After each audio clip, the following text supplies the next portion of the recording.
அனைவருக்கும் வணக்கம். மாண்புமிகு தமிழ்நாட்டு முதலமைச்சருடைய பெரிய ஒரு அறிவிப்பான தமிழ்நாடு அஷ்யூர்டு பென்ஷன் ஸ்கீம் சார்ந்து இன்றைக்கு ஒரு மிகப்பெரிய ஒரு அறிவிப்பு. நீண்ட நெடிய நாள் ஒரு கோரிக்கை, ஏறத்தாழ ஒரு 22 ஆண்டுகால அரசு ஊழியர்களுடைய கோரிக்கையை இன்றைக்கு ஒரு நிறைவேற்றிருக்கிறோம் என்கின்ற ஒரு திருப்தி. நான் இப்போ அந்த குழுவில் எனக்கும் ஒரு இடம் கொடுத்த மாண்பு தமிழ்நாட்டு முதலமைச்சருக்கு என்னுடைய நன்றியை தெரிவித்துக்கொள்வேன். உள்ளபடியே நம்முடைய மாண்புமிகு அமைச்சர் அண்ணன் ஏவா வேலு அவர்கள், நம்முடைய ஃபினான்ஸ் மினிஸ்டர் அண்ணன் தங்கம் தென்னரசு அவரோடு சேர்ந்து ஒரு அனுபவம் தான். ஒவ்வொரு சங்கத்தையாக அழைத்து பேச்சுவார்த்தை நடத்தியது.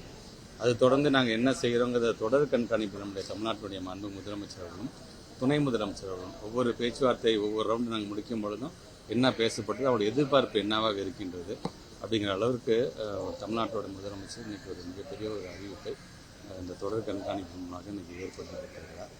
ஒரு பள்ளிக்கல்வித்துறை அமைச்சராக நம்முடைய மாண்புமிகு தமிழ்நாட்டு முதலமைச்சராக நன்றியை நான் தெரிவிச்சேன். ஏன்னா உங்களுக்கே தெரியும், அதிகப்படியான அரசு ஊழியர்கள் இருக்கக்கூடிய ஒரு டிபார்ட்மெண்ட் எங்களுடைய பள்ளிக்கல்வித்துறை தான்.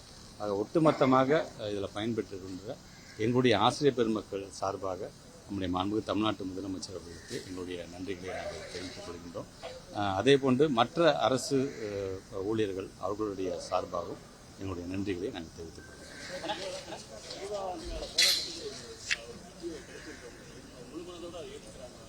முழு மனதோடு நாங்கள் ஏற்றுக்கிட்டாலும் நீங்கள் எல்லாருமே இந்த சங்கம் அந்த சங்கம் இல்லாமல் நம்முடைய ஆசிரியர் சங்கமாக இருந்தாலும் சரி, அல்லது அரசு ஊழியர்கள் மற்ற டிபார்ட்மெண்ட்டை சார்ந்தவங்க எல்லாருமே இன்னைக்கு வெரி ஃபர்ஸ்ட் டைம் ஒரு மாண்புமிகு தமிழ்நாட்டு முதலமைச்சர் சேம்பர் உள்ளுக்குள்ளார இவ்வளவு அரசு சங்கத்தை சார்ந்தவங்கலாம் செக்யூரிட்டி ஆஃபீஸர்ஸே பயந்துட்டாங்க. ஆனால் தமிழ்நாட்டு எல்லாத்தையும் விடுங்க, எல்லாரும் வரட்டும், தமிழ்நாடு முதலமைச்சரே எல்லாரும் சுற்றி நின்று ஒட்டுமொத்தமாக அந்த சேம்பர் இன்னைக்கு முழுக்க அரசு ஊழியருடைய சேம்பராகவே மாறிடுச்சு அப்படின்னு நான் சொல்ல முடியும்னாங்க.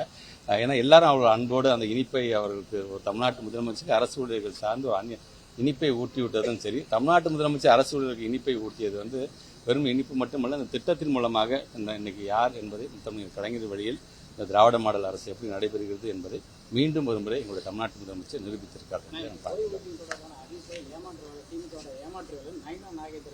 உடனே சொன்ன 2003 அப்புறம் 22 ஆண்டுகள் கழித்து நாங்கள் இவ்வளோ பெரிய அறிவிப்பு கொடுத்துருக்கோம்ல, இதை பற்றி பேசுறதுக்கு கேள்வி கேட்கறது கூட யாருக்குமே தகுதி இல்லை என்பதை நான் அழுத்தம் திருத்தமாக